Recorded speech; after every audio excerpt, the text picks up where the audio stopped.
भटका विमुक्त जमाती संघटना महाराष्ट्र या संघटनेचे अध्यक्ष आदरणीय पद्मश्री माजी आमदार लक्ष्मणराव माने, या संघटनेचे राज्याचे चिटणीस सन्माननीय लेखक नारायण जावळीकर, दुसरे चिटणीस सन्माननीय प्राध्यापक राम जाधव, आमचे नायब तहसीलदार सन्माननीय मच्छिंद्र जाधव, उपाध्यक्ष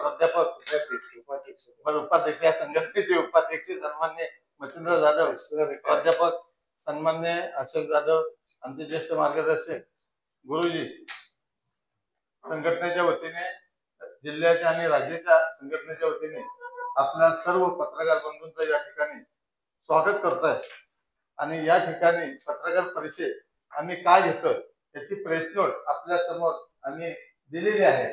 त्याच्यामध्ये आपण व्यक्तीचं लक्ष घालावं आणि आमच्या भावना शासनापर्यंत कशा पोहोचतील, आमच्या मागण्या कशा मान्य होतील याला चांगलं आपण कव्हरेज द्यावं अशी विनंती करतो।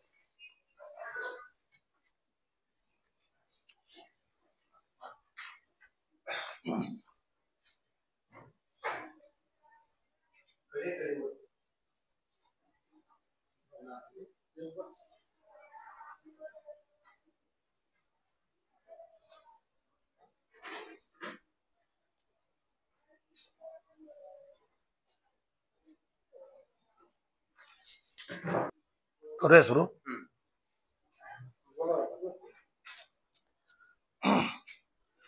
सर्व पत्रकार मित्रांना जय भीम।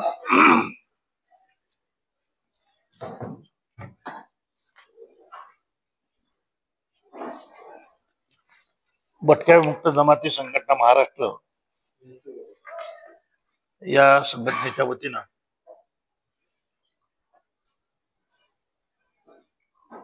आम्ही आपलं मनापासून स्वागत करतो।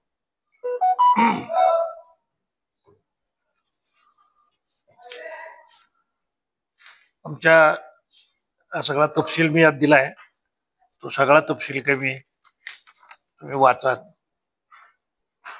महत्वाच्या ज्या गोष्टी आहेत ते मी आपल्याशी बोलतो।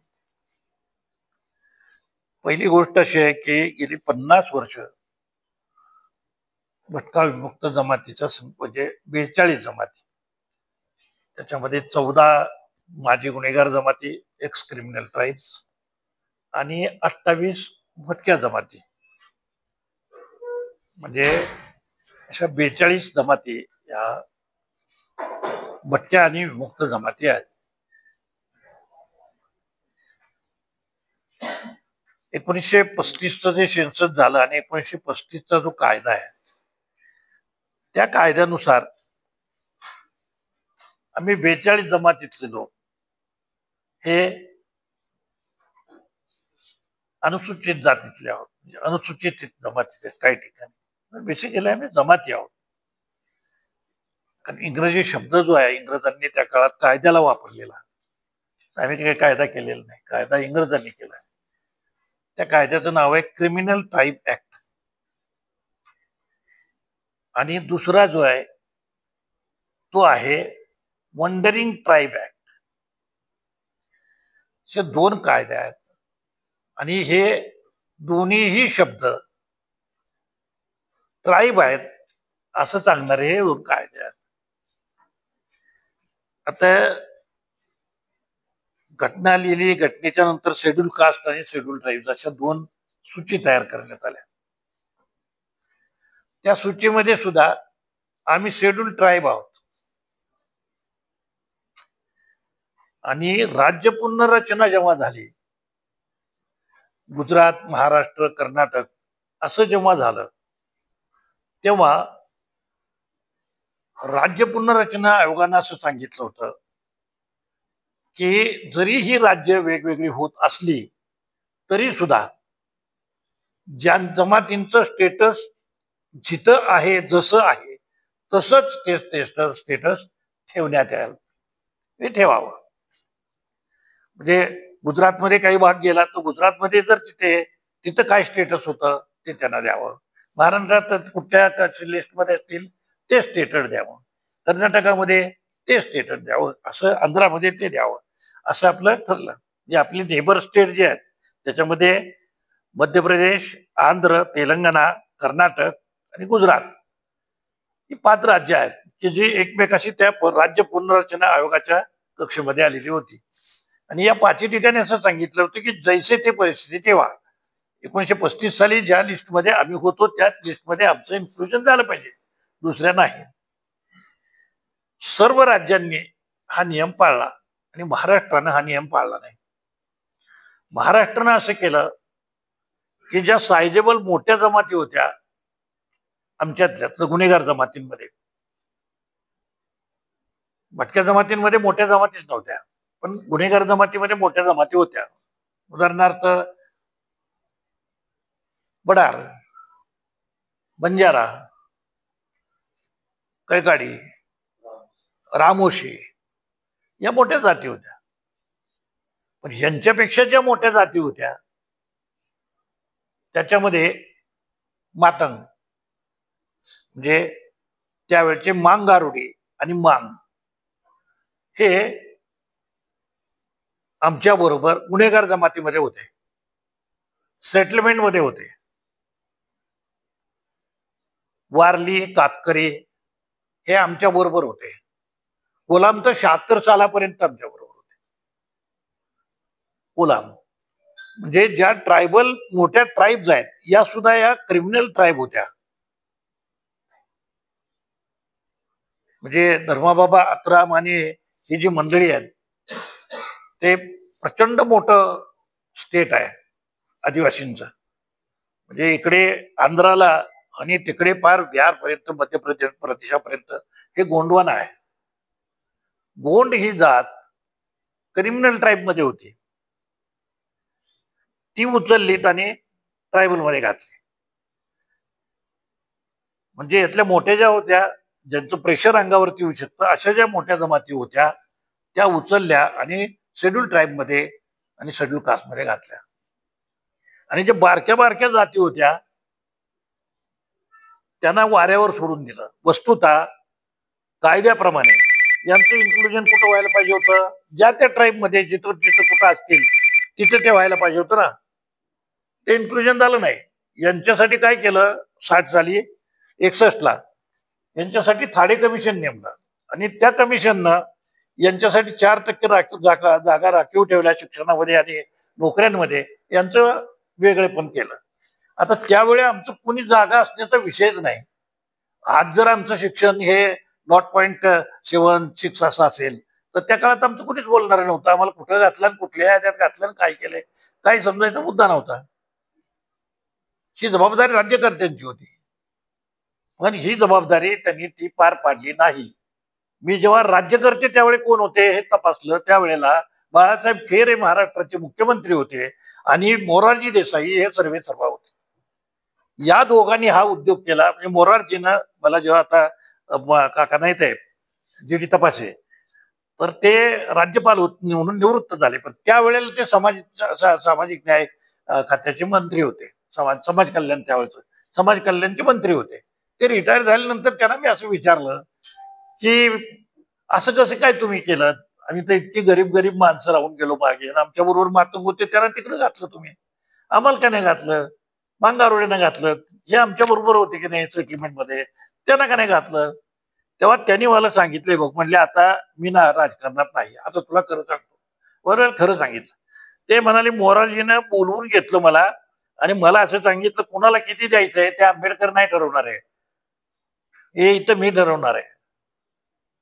मी सांगतो ती माणसं त्या लिस्टमध्ये घाल, म्हणजे यांना किती सत्ता द्यायची आहे हे आधी ठरव आणि त्याप्रमाणे त्या यादीमध्ये कोणाला घालायचं ते ठरव. मग किती द्यायचं ठरलं तर एससीला आणि एसटीला दोघाला मिळून 20% द्यायचं ठरलं. 20%पेक्षा यांची पॉप्युलेशन जास्त होत असेल तर ती कट कर आणि ओपन मध्ये दे टाकून. तेव्हा म्हणले आमचं कोणाचंच काही चालत नव्हतं मोरारजींच्या पुढे. मोरारजीने हा सांगितल्याच्या नंतर म्हणजे माझ्या पुढे काय पर्याय राहिला, मी त्यांना एवढंच म्हणले की ही बारकी बारकी माणसं आहेत आणि बारक्या बारक्या जाती आहेत, तर हे कसं करता येईल नाही का, ही गरीब माणसं आहेत आणि ही सगळ्यात मागं पडलेली सेटलमेंट मधली माणसं आहेत, यांना कसं ना करता येईल. ते असं म्हणाले, ते मराठी छान बोलायचे मराठी. ते असं म्हणाले की तुला काय करायचं आहे, जेव्हा हे उभे राहतील आणि हक्क मागायला येतील ना, तेव्हा 100 वर्ष निघून गेलेले असतील हे जागे व्हायला. तू कशाला जागा करतेस त्यांना, गपकी. आणि 20% फक्त जागा अनुसूचित जाती जमातींना महाराष्ट्रामध्ये मिळाल्या. फक्त त्याच्या अगोदर आमची पॉप्युलेशन किती होती, 52 साली जी आमची पॉप्युलेशन होती ती किती होती, आम्हाला रिझर्वेशन किती होतं, 18%. आम्हाला 18% रिझर्वेशन होतं. त्यातलं फक्त 7% आदिवासींना दिलं. आता आम्ही हे विचारतो की उरलेले 11% कुठे गेले. 1960च्या पूर्वी राज्य पुनर्रचना होण्याच्या अगोदर जर आम्हाला रिझर्वेशन 18% होतं, तर आमचं 11% रिझर्वेशन कुठे गेलं, आम्ही कुठे गेलो, या प्रश्नाचं उत्तर राज्यकर्ते देत नाहीत. ते एवढंच म्हणतात, नाही नाही तुमच्यावर अन्याय झालाय, तुमचं केलं पाहिजे. आलं का, तर केव्हा केलं पाहिजे. 75-78 वर्ष झाली तरी तुम्ही आम्हाला हेच सांगताय, नाही नाही तुमचं बरोबर आहे, केलं पाहिजे. आता केव्हा करणार, हे काय करत नाहीत. आम्ही मागण्या मागायचे, हे काय सांगत होते, अहो लक्ष्मणराव ते घालायचा. अगदी माझे मित्र सुद्धा मुख्यमंत्री होतेच ना, शरदराव असतील किंवा सुशील कुमार असेल, हे तर माझे मित्र, जवळचे मित्रही मुख्यमंत्री होते ना. पण काय सांगत होते, कॉन्स्टिट्यूशन अमेंडमेंट करायला लागेल. आता घटना दुरुस्त करणे हे काय आमच्या गरीब माणसाचं काम आहे का. आमचा एक प्रतिनिधी ग्रामपंचायतीत नाही, तो पार्लमेंटमध्ये कोण असणार, कोण नाही. मग आमचं तिथे पार्लमेंटमध्ये जर कोणी नाही तर घटना दुरुस्त कोण करणार, आम्ही तर नाही. त्यामुळे तो रस्ता बंद झाला. त्याच्यानंतर आम्ही त्यांना सांगत होतो की आमचे सगळे लोक हे या कायद्याप्रमाणे, हे सगळे लोक आमच्या शेजारच्या सगळ्या राज्यामध्ये आम्ही शेड्यूल कास्ट शेड्यूल ट्राईब मध्ये आहोत, तर ते रेफरन्स वापरायला आम्हाला त्यात घाला. तर आम्हाला असं सांगायचे, म्हणजे मला, मी तर आमदार होतो ना, मला असं सांगायचे की लक्ष्मणराव ती त्या स्टेटची यादी आहे, त्या स्टेटची यादी आहे, आणि त्याच्यामुळं आपण ती यादी इथं कशी काय वापरू शकतो. आपल्या स्टेटची यादी वापरायला लागेल, आणि आपल्या स्टेटची यादी जर दुरुस्त करायची असली तर कॉन्स्टिट्यूशन अमेंडमेंट करायला लागेल. म्हणजे आमचा तोही रस्ता बंद झाला होता, हाही रस्ता बंद झाला. त्याच्यामुळे सगळं नैराश्य होतं या सगळ्या समाजामध्ये की काय करायचं, आपण काय करायचं. आपण इकडचे नाही तिकडचे नाही, रिझर्वेशन नाही. बरं, पॉलिटिकल रिझर्वेशन गेलं असं नाही नुसतं, तर ते किती गेलं ते पण सांगतो. जर 5.5%च आमच्या राखीव जागा धरल्या तर 17 आमदार, 3 खासदार आणि तेवढीच स्थानिक स्वराज्य संस्थांमधली सत्ता ही उच्चवर्णीय समाजातलं, उच्चवर्णीय सवर्ण हिंदूंनी, सगळ्या, मी कोणा एका जातीवर आरोप करीत नाही, सगळ्या सवर्ण हिंदूंनी ही आमची 17 आमदार आणि 3 खासदार चोरले, दरोडा घातला, आणि आमच्या अडाणीपणाचा फायदा घेतला, अज्ञानाचा फायदा घेतला, आणि आम्हाला सिक्युरिटी दिली नाही कॉन्स्टिट्यूशनची. जर आम्हाला घटनेचं संरक्षण मिळालं असतं तर आमचं पॉलिटिकल रिझर्वेशन आलं असतं. आता आम्ही हे सांगतोय की आता नाही चालणार, आम्हाला पॉलिटिकल रिझर्वेशन पण पाहिजे आणि आम्हाला आदिवासींमध्ये घालायला पण पाहिजे. आता का जे उठाव झाला सुंदर राज्यभर, पुण्याला मोठा मोर्चा झाला. मीडिया नाही दखल घेत आमची, पण आपल्याला आंदोलन विनंती आहे की आम्ही लहान माणसं आहोत, आमची दखल घ्या. मराठ्यांचा 1,00,000 मोर्चा निघाला आणि आमचा 5,000चा निघाला, तर आमचा 5,000चा आमच्या जीवाच्या पेक्षा मोठा झाला. आता मराठी इतक्या संख्येनं आहेत, ते सगळे गेले, मुंबई गेली बंद जरांगे पाटलांनी, आणि मुख्यमंत्री आणि दोन्ही उपमुख्यमंत्री करा करा करा करा करा वाकले. कुठं, त्या जरांग्याच्या पुढे. आता जरांगे पाटलाच्या पुढे का वाकलेत, तर त्यांनी एक संदर्भ आणला हैदराबादचा, आणि सांगितलं हैदराबादच्या गॅजेटरमध्ये मराठ्यांना कुणबी मराठा आणि मराठा कुणबी असं म्हणलेलं आहे. तपशिलात जेव्हा गेला तेव्हा लक्षात आलं की त्यांना कुणबी म्हणत नाहीत, त्यांना कापू म्हणतात. हेही त्याने सांगून टाकलं. आणि फडणवीसनं जार काढला, त्या जार मध्ये हे म्हणलेलं आहे की इथं जे कुणबी आहे त्यांना आंध्रामध्ये कापू म्हणलेलं आहे, आणि त्यांना कापू जरी म्हणलं असलं तरी ते कुणबीच आहेत. तेव्हा त्याचा संदर्भ वापरून तुम्ही कुणबी मराठा आणि मराठा कुणबी या जातींना ओबीसी मध्ये घातलं की नाही घातलं. घटना दुरुस्त केली का? जे मला सांगत होते ना ते घटना दुरुस्त करायला लागेल. मग आता मराठ्यानं इकडे घालताना घटना दुरुस्त केली का? नाही. विधानसभेमध्ये चर्चा केलीत का? नाही. पार्लमेंटमध्ये चर्चा केलीत का? नाही. मग काय केलं? एक जी.आर काढलात आणि देऊन टाकलात जरांगे पाटलांना आणि झालं त्यांचं इन्क्लुजन. अरे इतकं जर सोपं होतं तर 50 वर्ष आम्ही टाचा घासतोय तर आम्हाला गरीब माणसाला तुम्ही कात्रजचा घाटका करत होता. जर घटना दुरुस्तच करायची तर ती मराठ्यांसाठी पण करायला लागली असती आणि आमच्यासाठी पण करायला लागली असती. पण जो न्याय तुम्ही मराठ्यांना दिला आता तोच न्याय आम्हाला द्या. जे गॅजेट तुम्ही हैदराबादचं वापरलं तेच गॅजेट वापरा आणि आमचं इन्क्लुजन ट्राईब मध्ये करा. आता काय अडचण आहे सांगा? आता कोर्टात जाईल. आता आमच्या हातात हे बाहेरचा रेफरन्स यांनी वापरला ना स्टेटनं, राज्य सरकारनं बाहेरचा रेफरन्स वापरला असल्यामुळे आता आमचा रस्ता मोकळा झाला. म्हणून मी जरांगे पाटलांचं मनापासून अभिनंदन करतो. कारण ही कोंडी मोठ्याच कुणीतरी फोडायला पाहिजे होती. आम्ही तर काय फोडू शकत नव्हतो. आम्ही मुंबई बंद करणे एवढी आमची ताकदच नाही. मराठा बांधवांची ही ताकद असल्यामुळे त्यांनी त्या ताकदीनं ते जे काय आहे ते करा करा करा वाकवलं लोखंड. आता तसं लोखंड वाकवायची आमची ताकद नव्हती. पण ठीक असे ना का जरांगेनं तर जरांगेनं ते वाकवलं ना. मग ते जर वाकवलं आता त्यांच्यासाठी तर मित्रांनो आता आमच्यासाठी पण जरा वाकवा आणि आम्हाला त्यात घाला. आता त्याच्यात घालताना आम्हाला कुणाचं काही काढून द्या अशी आम्ही मागणीच करत नाही. आमची मागणी सरळ आहे. आम्हाला 5.5% जागा ज्या राज्य सरकारनं आज दिलेल्या आहेत ज्या आमच्याकडे आता आहेत या 5.5% जागांना घ्या आणि आदिवासींमध्ये आमचं इन्क्लुजन करा. त्यांचे 7% हात लावू नका आमच्यासाठी. आम्हाला त्यातलं काही देऊ नका. त्यांच्या प्लॅन मधलं आम्हाला काही देऊ नका. तर ते आमचीच माणसं आहेत. आम्ही त्यांच्यातनंच आलेलो आहोत आणि आम्ही बाय बर्थ आदिवासी आहोत. म्हणजे असं नाही आम्हाला खोटं नाटक काहीतरी करायचं आहे. याचं सगळं रेकॉर्ड गव्हर्नमेंटकडेच आहे. सरकारचीच कागद आहेत. सरकारकडेच आहे सगळं. ट्रायबल ऍक्ट जो आहे सेटलमेंटचा कायदा आहे हे सगळं सरकारकडेच आहे ना. माझ्याकडे कागद नाही ते तुमचेच कागद काढा. तुमचे कागद असं सांगतायत की आम्ही बॉर्न ट्राईब आहोत. आम्हाला तिथून ब्रिटिशांनी उचलून इकडे आणलेला आहे. तर त्यांनी आम्हाला आतमध्ये घाला म्हणून सांगितलं तर त्यांचा विरोध होईल. तर त्या भानगडीत आम्हाला पडायचं नाही. आमच्या 5.5% जागांसह आमचं इन्क्लुजन हे ट्राईब मध्ये करा आणि आम्हाला न्याय द्या. आणि जर तुम्ही आता न्याय नाही दिला तर काय करू? तर आता स्थानिक स्वराज्य संस्थांच्या निवडणुका जाहीर होतील.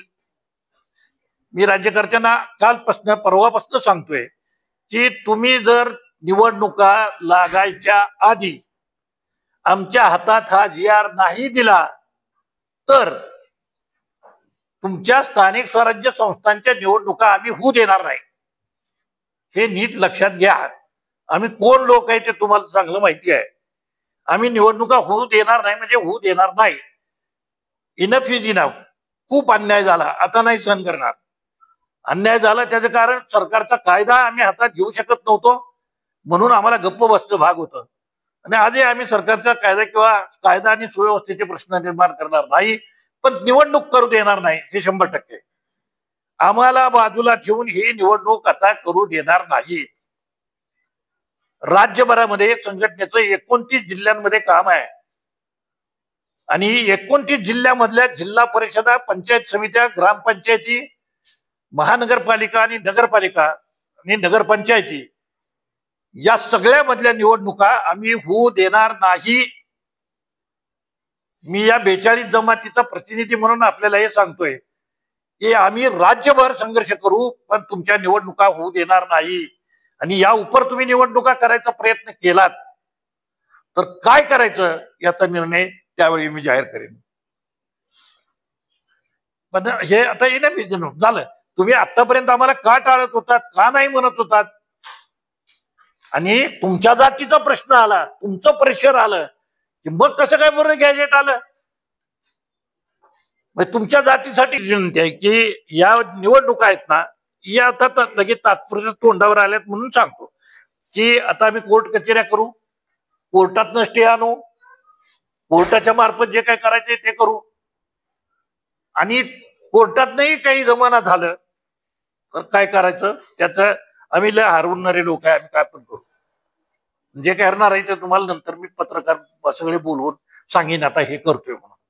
गुपचूपपणे करायचं, काय करायचं काय कारण नाही, आम्ही काय चोऱ्या करायला जात नाही, सांगू, पण आता सांगणार नाही, ते नंतरच्या पत्रकार परिषदेमध्ये सांगेन.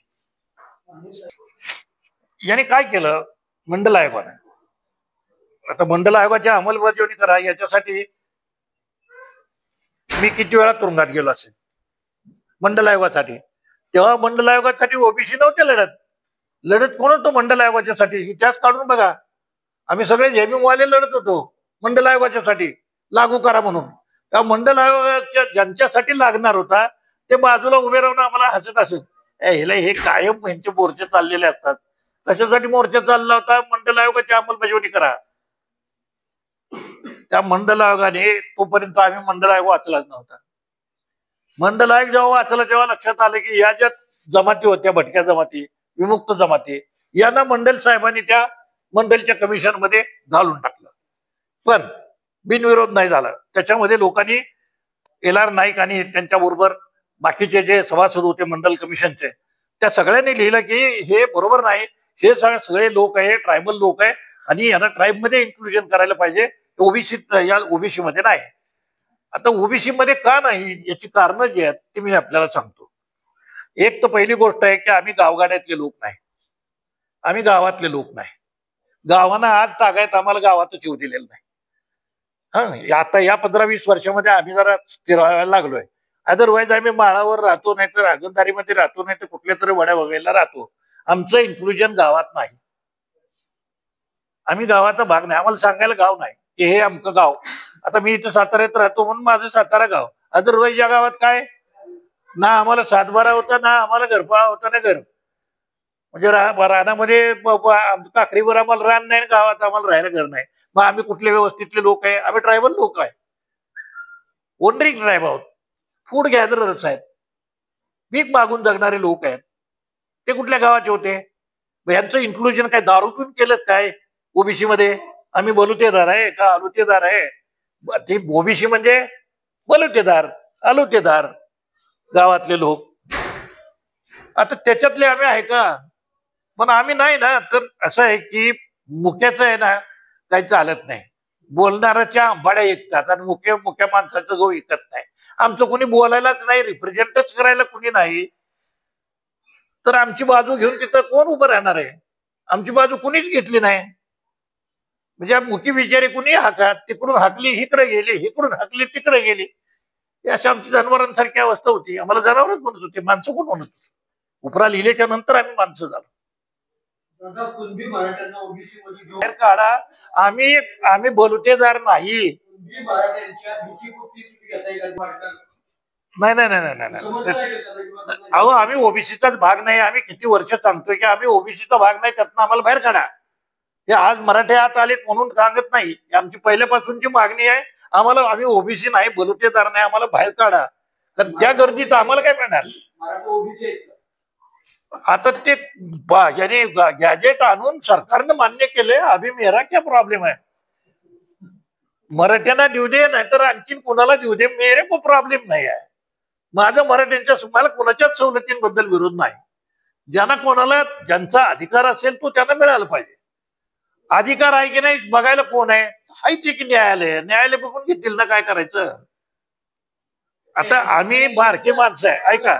आता आमचा तोटा म्हणजे आमचा फायदा काय झाला असं विचारा ना. उलट की आम्हाला काय मिळालं? आपण उलट सांगतो, ओबीसी तर सोडा, आमच्या लिस्टमध्ये धनगर आणि वंजारी आणल्यामुळे गेली 20 वर्षामध्ये आम्हाला आमच्या होता रिझर्वेशनचा कोटा तोही त्यांनी खाल्ला.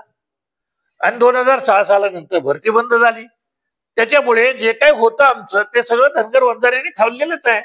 आता त्यात ओबीसीत मराठी आल्यावर आम्ही खाली पार आमचा भुगाच होईल की चेंदा बेंदा.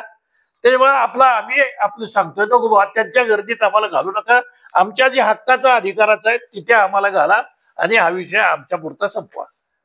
मी विधिमंडळात आमदार होतो आणि इतका माझ्या एवढा दंगा या विषयावर कोण केला नाही. पण मी आणि किसन राठोड आम्ही दोनच आमदार भटक्या विमुक्तातले होतो. बाकीचे सगळे जे होते ते त्यांचेच होते. शिवाजी बापू शेंडगे मंत्री होते, अण्णा डांगे पुढे मंत्री झाले, मुंडे पुढे मंत्री झाले. काय नाही तू अहो शरद पवार काय करणार आहे? शरद पवारांनी एवढंच केलं की हे सगळं प्रेशर आल्यावर ते म्हणाले, मी जेव्हा त्यांना सभागृहात फ्लोअरला बसलो तेव्हा टिळक मला म्हणाले की लक्ष्मणराव असं करू नका, फ्लोअरला नका बसू, वरती बसा. नाही म्हणलं आमची लायकीच नाही, तुम्ही आम्हाला मोजतच नाही तर आमची काय लायकी आहे म्हणलं. मी अजून बाहेर दारात बसलो नाही, त्यानंतर पुन्हा दारात पण बसलो, जमिनीवर बसलो. पण टिळक साहेब फार चांगले होते. टिळक साहेबांनी सांगितलं की हे चूक आहे, एक सभासद आमचा खाली बसतो, सरकारने त्याचं उत्तर दिलं पाहिजे, काय करायचं त्याचं. मग शरदरावने उठून सांगितलं की त्यांच्या कुठल्याही जागांना आम्ही धक्का लावणार नाही. म्हणजे आम्हाला 4% जे दिलेलं होतं त्याला आम्ही धक्का लावणार नाही, त्यांचं त्यांना राहील, त्यांचं कोणी काढून घेणार नाही. म्हणून अबकडं केलं. अबकडं जे आलं ते का आलं अबकडं? मी जमिनीवर बसलो होतो. मी त्यांना सांगितलं, मला सांगा तुम्ही जर यांना हात घातलं तर आम्हाला काहीच मिळणार नाही. हे सूर्यप्रकाश इतकं स्पष्ट आहे. तेव्हा काय करायचं तर जे अ म्हणजे विमुक्त जाती, ब म्हणजे मूळच्या भटक्या जाती, या दोघांचं पर्सेंटेज आहे 5.5%, आणि वंजारी आणि धनगर या दोघांचं पर्सेंटेज आहे 5.5%. असं आमचं दोघांचं मिळून 11% पॉप्युलेशन आहे. आता आमचं 5.5% आहे, त्याला कंपार्टमेंट केले. अच जागा राहिली तर रिक्त ठेवायची, दुसऱ्याला द्यायची नाही. ब ची जागा राहिली तर रिक्त ठेवायची, दुसऱ्याला कोणाला द्यायची नाही. आता आमचं सरकार पडलं. आमचं सरकार पडल्यावरती युतीचं सरकार आलं. युतीच्या सरकारमध्ये मुंडे उपमुख्यमंत्री होते, अण्णासाहेब डांगे हे कॅबिनेट मंत्री होते ग्रामीण विकासचे. त्या दोघांनी नवीन जी आर काढला. आधीचा जो जी आर होता अबकडं करणारा, त्याचे कंपार्टमेंट करणारा, शरद पवारांनी काढलेला जो जी आर होता तो जी आर बदलला. आणि अ नाही मिळालं तर ब घ्या, ब नाही मिळालं तर क घ्या, क नाही मिळालं तर ड घ्या, अशी व्यवस्था केल्यामुळे अ आणि ब चं एज्युकेशनचं पर्सेंटेज 0 असल्यामुळे त्यांचा सगळा बॅकलॉग, त्यांच्या सगळ्या राखीव जागा या क आणि ड म्हणजे धनगर आणि वंजारीने खाल्ल्या. ही सरळ गोष्ट आहे ना. तेव्हा हे मी करून घेतलं नव्हतं, आमचं प्रोटेक्शन असं नाही होतं, केलेलं. पण पुढे मोठ्या जातीचे पुढारी तिथे जागेवर आल्यावर सत्तेच्या, बाकी काय करणार आहे कोण? आम्ही लय मोर्चे काढले, काय करणार त्यानं? दुसरं मी जे माझ्या त्या काळामध्ये हे मिटवलं, वंजारी आणि बंजारी, हे वच्या मध्ये एक रेख वाढली ना की ब होत आहे. आमच्या जागा तर कशा कशा पळवल्यात ते आता स्वतंत्र विषय आहे. वच्या पोटात रेख वाढली की ब होत आहे, वंजारीचं बंजारी होत आहे. म्हणून आमच्या या सगळ्या बंजाऱ्यांच्या सवलती हे वंजारी खात होते, त्याला मी विरोध केला. आणि वंजारी हे लाड देशमुख आहेत, मागासवर्गीय तर नाहीच. वंजारी हे मराठ्यांना शिवून घेत नाहीत. तील आज सुद्धा घरामध्ये मांस शिजवत नाहीत. आज सुद्धा बायका मांसाहार करत नाहीत. पुरुषाला खायचे तर बाहेर जाऊन ते खाऊ शकते, पण आला तर त्याच्या डोक्यावरती हातावर पाणी ओततात तेव्हा त्याला बायका आतमध्ये घेतात. Is a fact. मराठ्यांना सुद्धा शिवून घेत नाहीत. आणि हे मी खोटं सांगत नाही. मी संबंध पुरावे सभागृहामध्ये आणलेले त्या काळामध्ये. लाजाहोम करतात, सप्तपदी करतात, आपल्यात करतात लाजाहोम सप्तपदी नाही करते. हे इतरांना कळलं नाही तर टिळकांना कळत होतं ना. त्या टिळकांनी तातडीनं निर्णय केला की ते म्हणाले हे म्हणणं बरोबर आहे, हे गरीब समाजातले लोक आहेत म्हणून दुर्लक्ष नाही करता येणार. हा एक सभासद असलं तरी पुरावे सगळे ढीगभर मांडलेले आहेत. हे एवढे ग्रंथ घेऊन गेलो तुम्ही, सगळे पुरावे. त्याच्यामुळे त्याला आयोग नेमला, वधवा कमिशन नेमलं. आणि वधवा कमिशनने हे सांगितलं की Vanjari is different than Banjara, Banjara is tribe, Vanjari is upper caste. तेव्हा तो वाद मिटला आणि वच ब थांबलं.